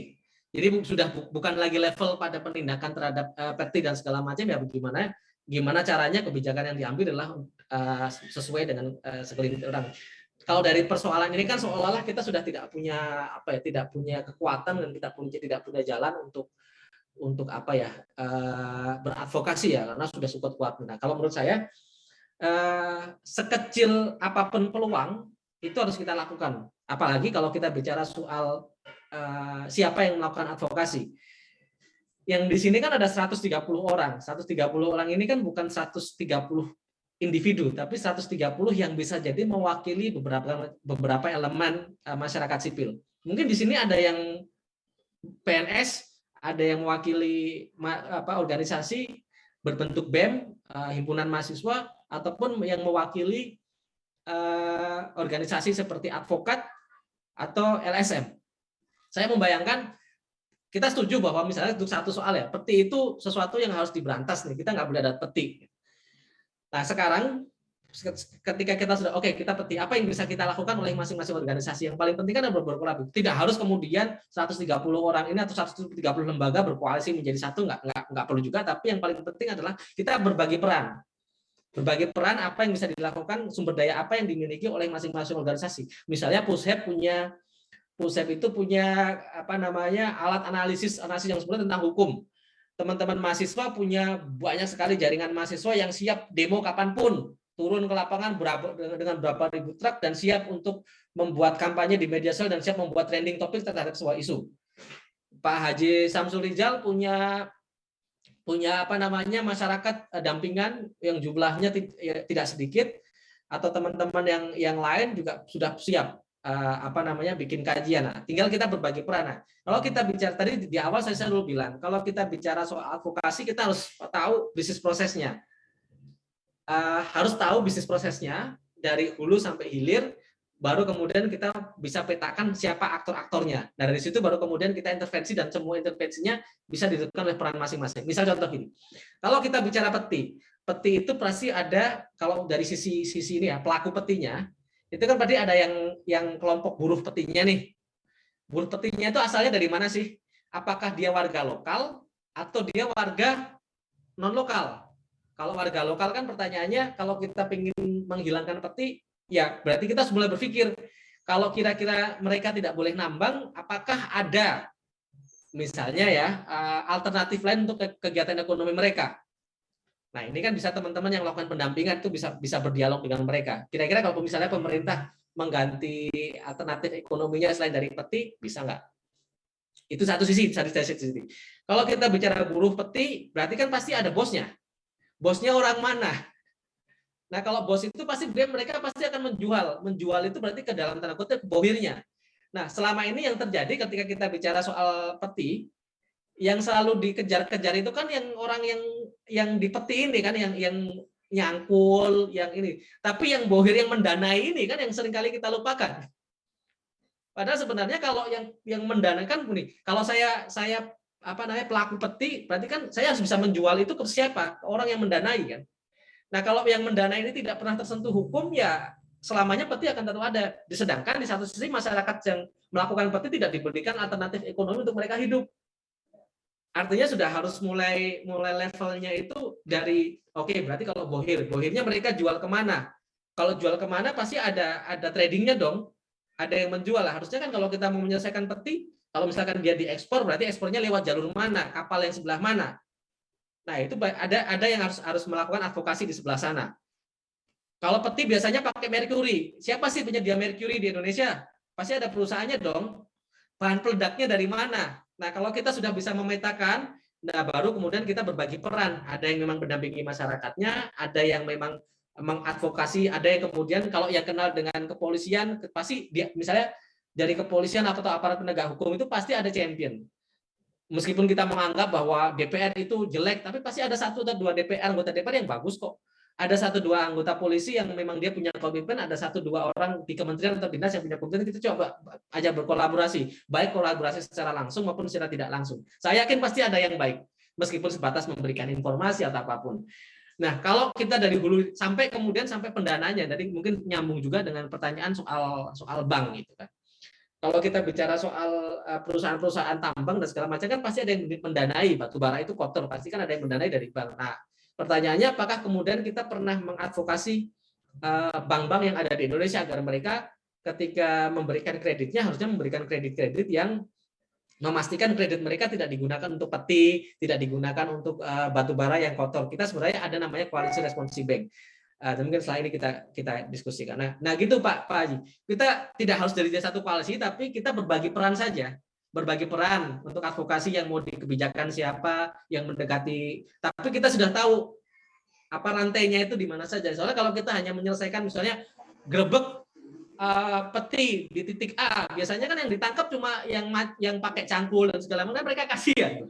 Sedangkan bohirnya nggak pernah kita cek, nggak pernah siapa pendananya, merkurinya dari mana, bahan peledaknya dari mana. Harusnya itu juga kita kejar. Nah, kalau kita sudah bisa ketemu rantainya, kita memainkan peran di mana, nah itu bisa menjadi menarik. Sekaligus saya mungkin menjawab yang Igrisa Majid ya, dari Jentera. Saya kasih satu contoh, misalnya ini salah satu koalisi di Indonesia tentang koalisi responsive bank. Ini adalah salah satu koalisi yang kemudian kami melakukan penilaian terhadap bank-bank yang ada di Indonesia, mulai dari ASBC, Maybank, BNI. Misalnya kita klik BNI ya. BNI itu kalau kita cek dengan apa namanya, tinggal diklik aja nilainya apakah bagus kalau kita sesuaikan dengan standar-standar yang ada di misalkan ini. Ternyata rata-rata nilai-nilai bank yang ada di Indonesia itu nggak nyampe 50%. Mereka sangat kecil kalau kita apa namanya, misalnya ternyata mereka nggak punya nggak memenuhi standar tentang keanekaragaman hayati, persenjataan, perubahan iklim mereka nggak punya.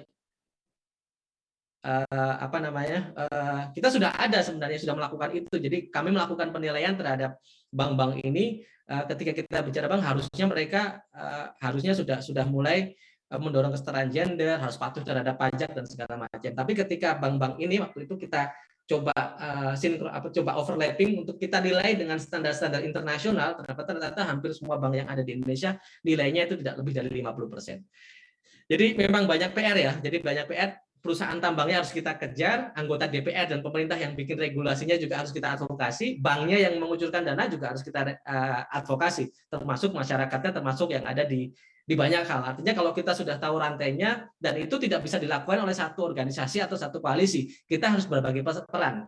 Pusep yang melakukan JR, nanti PWYP yang apa namanya berdialog dengan Kementerian SDM misalnya, nanti Pak Syamsul Rijal yang nanti apa namanya yang mengkoordinir masyarakat di lingkar tambang, nanti mahasiswa yang tapi kita ngobrol nih. Jadi satu orkestra. Kalau tanpa orkestra kita agak susah. Itu mungkin dari saya sementara. Luar biasa sekali penjelasan. Bisa saya respons? Ya, silakan Mas Ingrisa. Iya, Bang Arianto tadi bahwa terima kasih banyak sudah memperlihatkan data-data bank yang telah ikut membantu atau berpartisipasi dalam soal apa namanya terhadap perusahaan-perusahaan yang melakukan apa namanya upaya untuk mengeksploitasi lingkungan dan segala macam. Ya. Tapi di sini karena memang temanya adalah soal pelatihan tentang advokasi, jadi saya pengen tahu bagaimana cara teman-teman di apa namanya organisasi Bang Arianto bisa masuk ke sana, bagaimana pintu masuknya masuk sana untuk mengungkapkan hal itu. Apakah ada metode-metode tertentu yang digunakan sehingga bisa mengetahui secara detail apa namanya pihak-pihak atau lembaga keuangan itu bisa memberikan bantuan dana terhadap perusahaan-perusahaan itu. Ya baik. Sebenarnya kalau kita bicara advokasi deh, saya bilang advokasi itu salah satu yang fleksibel ya, nggak ada ilmu advokasi itu yang baku. Artinya advokasi kebijakan secara hukum itu mungkin berhasil, tapi sebenarnya yang ada satu sisi yaitu cocoknya berkampanye. Nah, ketika kita masuk ke isu apa lembaga pembiayaan atau bank yang kita yang dulu kan gini, intinya ketika kita bicara soal tata kelola sumber daya alam, dulu kan kita pasti ngomongin soal konflik lahan dan hutan, perizinan, cek perusahaannya gitu kan. Setelah kita pikir-pikir, ternyata ada satu rantai lagi yang harusnya kita advokasi. Kenapa? Perusahaan boleh berganti ketika perusahaan itu dicabut izinnya, dia bisa berubah menjadi perusahaan lain selama masih ada lembaga yang membiayai atau bank yang mendanai kegiatannya. Maka kemudian kita melihat salah satu yang kenapa kemudian tambang batu bara misalnya, kalau batu bara itu dianggap sebagai energi kotor, kenapa selalu hidup di Indonesia? Kenapa selalu bisa beroperasi? Ya karena masih ada dananya. Bukan ada dananya, ada pembiayaan, ada bank yang membiayai baik dari nasional maupun internasional. Sehingga kemudian kita berpikir, oke, berarti kalau kita mau menghentikan pembiayaan untuk energi kotor, berarti kita bukan menghentikan kegiatan perusahaannya, tetapi menghentikan pembiayaannya. Nah, siapa yang membiayai? Berarti lembaga keuangan. Lembaga keuangan itu ada yang berbentuk bank ataupun lembaga keuangan dari negara lain. Jadi ada dua nih. Ada yang di level Indonesia maupun ada yang di level apa namanya internasional seperti bank-bank dari luar negeri. Nah kalau di internasional, nah jadi pertanyaannya, oke kita coba cek apakah bank-bank yang ada di Indonesia itu sudah memenuhi standar. Kita cek lagi ini standar ekonomi hijau itu apa saja. Ternyata, nah salah satu kampanyenya yang tadi saya tunjukkan itu adalah salah satu bentuk kampanye. nggak ngefek. Oke, kalau nggak ngefek dari kampanye karena tipe-tipe orang Indonesia itu berbeda, penduduk Indonesia itu berbeda dengan penduduk luar negeri. Kalau luar negeri itu kalau kita bicara bank A ini jelek, mereka akan narik saldonya. Di Indonesia itu kan nggak peduli. Kita bilang perusahaan A ini adalah perusahaan yang membiayai energi kotor atau bank ini ya, kita tetap bank di situ juga kok. Kan yang berkaitan dengan konsumen, kan kita sering itu ada kampanye konsumen tuh, kayak misalnya kita tidak boleh menggunakan produk A karena produk A ini mendukung Yahudi misalnya, kan kayak itu suka ada itu, atau produk A ini dianggap membuka hutan, ada segala. Tapi kan penduduk Indonesia itu kan kadang-kadang kalau di kampanye seperti itu nggak terlalu ngefek. Kita coba cari jalan lain. Jalan lainnya misalnya, oke, kalau yang ngatur soal bank itu siapa di Indonesia? Dulu BI, sekarang ada siapa? OJK. Berarti kita diskusi dengan OJK, ada nggak ya OJK bisa membuat standar-standar tentang keuangan yang berkelanjutan. Muncullah kemudian OJK dalam 2-3 tahun terakhir itu mereka memunculkan namanya standar keuangan berkelanjutan yang mendorong semua bank-bank itu sudah mulai lari menginvestasikan pembiayaannya kepada sektor-sektor yang lebih ramah terhadap lingkungan. Meskipun kemudian ya OJK pasti nggak akan berani 100% karena di Indonesia rata-rata pasti tambang karena ya lagi tantangannya banyak. Oke, OJK lihat sudah. Nah, bagaimana dengan perusahaan-perusahaan luar negeri? Nah, biasanya kalau teman-teman, makanya pasti teman-teman sering dengar berita beberapa kawan-kawan itu melakukan demo di depan kedutaan besar atau berkolaborasi dengan masyarakat sipil yang ada di Jepang misalnya agar Jepang tidak dan itu berhasil karena beberapa perusahaan akhirnya ketika disurati, kita bersurat kepada kedutaan besar atau bersurat kepada perusahaan-perusahaan lain, akhirnya mereka bilang, oh ya mulai tahun ini kami tidak akan tidak akan membiayai PLTU misalnya. Itu setelah diadvokasi, artinya ketika perusahaan di Jepang ataupun di Korea ataupun di Eropa tidak akan membiayai PLTU misalnya, ya berarti dari situ saja kan berarti pembiayaan di luar negeri udah nggak ada. Nah itu misalnya beberapa hal yang bisa kita lakukan. Tidak mungkin hanya satu pendekatan, semua pendekatan harus kita lakukan. Tapi paling tidak kita tahu petanya sendiri, petanya dulu. Kalau kita bicara soal pembiayaan, regulasinya apa, aktornya siapa, lembaganya apa saja, itu kita advokasi. Dan tentu saja masing-masing aktor kan berbeda ya cara pendekatannya. Kira-kira itu. Makasih Bang, makasih. Ya. Baik, luar biasa pemaparan dari Bang Arianto ini, kelihatan bahwa memang Bang Arianto sangat menguasai tahap-tahap advokasi, pendekatan-pendekatan atau peran-peran yang harus kita lakukan dalam melakukan advokasi agar supaya apa yang ingin kita advokasi itu tercapai. Baik Bapak Ibu dan rekan-rekan peserta pelatihan, tadi ada yang chat. Ini Mas Ade Ismail, Nanda silakan untuk berdiskusi langsung dengan Bang Arianto menanyakan terkait dengan beberapa hal yang ingin silakan Mas. Ya, baik. Terima kasih moderator, narasumber yang saya hormati, Bang Arianto Nugroho. Terkait dengan keterbukaan transaksi informasi, khususnya di sektor korporasi. Ini kan dalam usaha-usaha mengadvokasi memang pasti menemukan beberapa kendala. Katakanlah misalnya terkait dengan adanya informasi-informasi yang dikecualikan ketika misalnya kita melakukan advokasi ya. Nah, kami sendiri di Sulawesi Tenggara yang notabene-nya juga lahan basah kalau berbicara terkait dengan isu-isu pertambangan, itu memang ketika melakukan advokasi terkendalanya di situ, di informasi ya. Paling perusahaan-perusahaan berdalih bahwa informasi-informasi ini dikecualikan. Tapi kalau misalnya kita buka lagi di undang-undang keterbukaan informasi itu kan pengecualian di situ ada, tetapi untuk hal-hal tertentu ya. Jadi ini yang menjadi kendala. Jadi pertanyaannya, kira-kira informasi-informasi apa yang kemudian ataukah ada batasan-batasan perusahaan, jenis perusahaan yang kemudian informasinya terbatasi atau seperti apa ya, katakanlah misalnya BUMN dan lain sebagainya. Ini kan sering kita temui di dalam melakukan upaya-upaya advokasi di lapangan ya. Nah, itu mungkin untuk sementara Pak. Terima kasih. Baik, jadi gini, kalau Undang-Undang Keterbukaan Informasi Publik itu satu, memberikan jaminan terhadap masyarakat untuk meminta mengakses informasi, itu satu. Yang kedua, badan publik itu definisi badan publik itu kan biasanya adalah badan publik pemerintah, BUMN itu masuk. Jadi badan publik itu adalah badan publik yang dia menghimpun dana dari masyarakat atau dana yang berasal dari APBN. Jadi BUMN, badan-badan publik pemerintah, termasuk ombudsman, komisi KPK dan segala macam, mereka adalah badan publik. Itu wajib menyediakan informasi. Sepanjang informasi tidak dikecualikan. Nah, yang selalu jadi perdebatan kan ketika misalnya Bang Ade minta informasi, tiba-tiba langsung dijawab itu informasi yang dikecualikan. Nah, hati-hati. Badan publik ketika menyatakan bahwa itu adalah informasi yang dikecualikan, itu ada syaratnya. Dia harus sudah melakukan uji konsekuensi. Jadi misalkan saya orang pemerintahan ya, saya misalnya Dinas SDM, PPID Dinas SDM, ketika Bang Ade minta informasi, ketika saya menyatakan itu informasi yang dikecualikan, itu harus ada atas dasar saya sudah melakukan uji konsekuensi. Ketika saya belum melakukan uji konsekuensi, itu tidak boleh untuk menyatakan informasi itu tidak diminta. Nah, taruhlah ya, kemudian saya sudah melakukan uji konsekuensi dan hasil uji saya sebagai PPID Dinas SDM, saya sudah menyatakan bahwa itu informasi yang dikecualikan. Saya sampaikan itu kepada Bang Ade. Apakah Bang Ade merasa boleh keberatan? Boleh. Bang Ade merasa nggak terima, oh nggak boleh, itu informasi menurut kami, itu informasi untuk publik. Itu boleh mengajukan surat keberatan. Nah, kalau surat keberatannya tidak direspon oleh saya, itu ajukan sengketa informasi ke Komisi Informasi.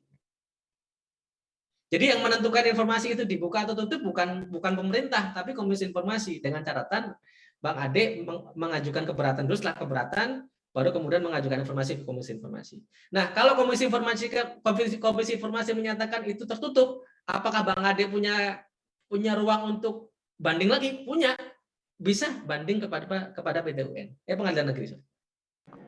Kalau misalnya informasi yang dimintakan itu keterangan yang diberikan bahwa informasi ini tertutup dari perusahaan, itu apakah sama konsekuensinya, Bang? Beda. Kalau perusahaan memang dia bukan badan publik ya. Kalau kita minta informasi, dia nggak bisa disengketakan di Komisi Informasi. Tetapi sebenarnya kan kita bisa minta data itu kepada pemerintah kan.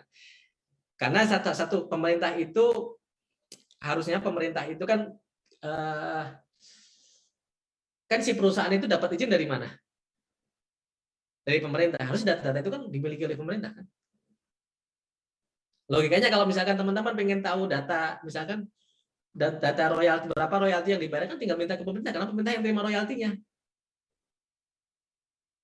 Pengen menerima misalkan data tentang tenaga kerja, data tenaga kerja kan dikasih ke pemerintah. Teman-teman bisa lewat itu ke pemerintah. Logikanya kan, karena yang masih izin siapa? Pemerintah. Misalnya soal peta dan segala macam ya itu punya pemerintah, karena kan nggak mungkin datanya perusahaan kan. Teman-teman bisa menggunakan itulah pemerintah. Kira-kira gitu. Baik, luar biasa pemaparan dari Bang Haryanto. Semoga Bapak Ibu dan rekan-rekan peserta mendapat pencerahan dari pemaparan beliau, Bapak. Hanya sharing pengalaman saja. Tapi ini luar biasa, Bang, karena masyarakat khususnya pegiat pelaku advokasi di sektor pengelolaan sumber daya alam ini kan banyak belum mengetahui terkait dengan semisal tadi aplikasi ataupun informasi berbasis digital. Nah, ini saya rasa penting sekali untuk disampaikan tadi kepada masyarakat khususnya di daerah, mungkin karena banyak hal-hal yang perlu diketahui di situ. Apakah memang pemerintah sudah melakukan upaya untuk mendorong transparansi atau tidak? Nah, tadi pemaparan Abang itu sudah menunjukkan, sehingga nanti berikutnya Bapak Ibu dan rekan-rekan yang ingin melakukan advokasi bisa melakukan pendekatan yang lain selain yang sudah dilakukan oleh pemerintah. Nah, tadi ada yang terakhir pertanyaan, Bang, peserta terakhir yang bertanya menanyakan kira-kira seperti ini, kalau menyimak penjelasan dari narasumber tadi, tingkat korupsi sudah sangat parah karena sudah masuk ke level kebijakan regulasi. Nah, apa yang harus dilakukan? Itu pertanyaannya. Silakan, Bang, untuk ditanggapi. Sebenarnya saya tadi sudah jawab itu ya, bahwa sekarang itu kita nggak bisa advokasi itu sendiri, harus kolaborasi dengan teman-teman yang lain. Kita harus terutama perkuat kolaborasi dengan masyarakat dan jaringan masyarakat sipil ya. Karena kalau nggak kita perkuat, dan caranya lewat mana saja ya, artinya semua jalan harus kita lakukan, tidak boleh hanya menggunakan satu pendekatan, tapi pendekatan yang banyak. Yang penting banyak pendekatan, terorganisir, ada kolaborasi, dan sekecil apapun harus kita manfaatkan. Kita nggak bisa menggunakan satu pendekatan dan nggak bisa bekerja sendirian. PWIP sendiri nggak bisa bekerja. PWIP harus harus menggandeng pusat, harus menggandeng teman-teman mahasiswa, bahkan harus menggandeng champion-champion yang ada di pemerintah. Ketika kita menemukan champion-champion itu nggak bisa bekerja sendiri. Kalau enggak ya kita selesai. Betul. Terima kasih Bang Arianto atas pemaparannya. Karena kita sudah sampai kepada sesi terakhir diskusi materi pertama ini, saya izin untuk Bang Arianto menyampaikan closing statement-nya kepada Bapak Ibu dan rekan-rekan peserta pelatihan advokasi pengelolaan sumber daya alam sektor energi dan pertambangan. Silakan Bang Arianto untuk closing statement. Ya, mungkin mohon maaf ketika ini karena ini baru sharing pengalaman saja dan waktunya pendek ya, karena kalau kita mau diskusi khusus advokasi aja bisa panjang, tapi nanti mungkin lain kali kita bisa kolaborasi BWYP dan pusat bikin training khusus nanti ya Pak Dokter, mudah-mudahan dan teman-teman pusat kita bikin yang agak panjang gitu. Yang kedua, saya yang penting ketika advokasi itu kita harus bisa menentukan agent of change-nya apa, perubahan apa yang kita inginkan. Ketika kita bicara pengelolaan sumber daya alam seperti apa yang akan kita capai, akan kita kejar. Karena kadang-kadang kita terjebak untuk advokasinya itu jadi kayak pekerjaan rutin, tapi sebenarnya kita lupa apa sih yang ingin kita kejar, apa yang mau kita ubah. Setelah kita bisa menentukan change-nya apa, baru kemudian melakukan pendekatan sesuai dengan sumber daya, resource yang kita miliki, dan yang terakhir kita harus berkolaborasi antar masyarakat sipil ataupun dengan akademisi ataupun dengan mahasiswa, kita bareng-bareng untuk melakukan advokasi. Kira-kira itu Mas Akmal. Baik, terima kasih luar biasa sekali Bang Arianto. Terima kasih Pak Reto. Penyampaiannya.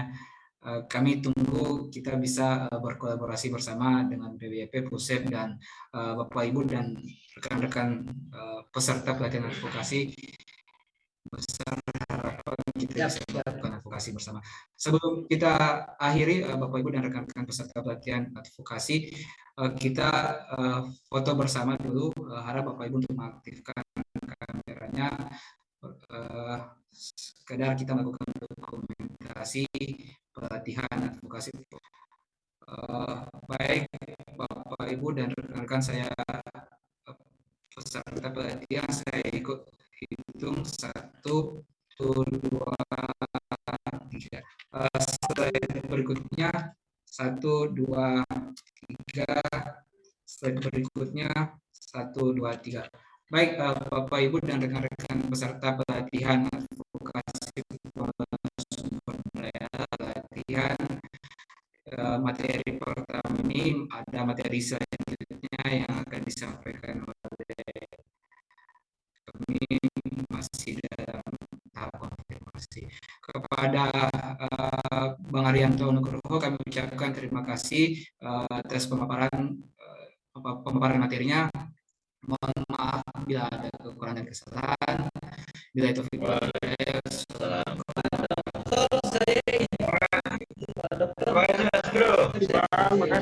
Terima kasih.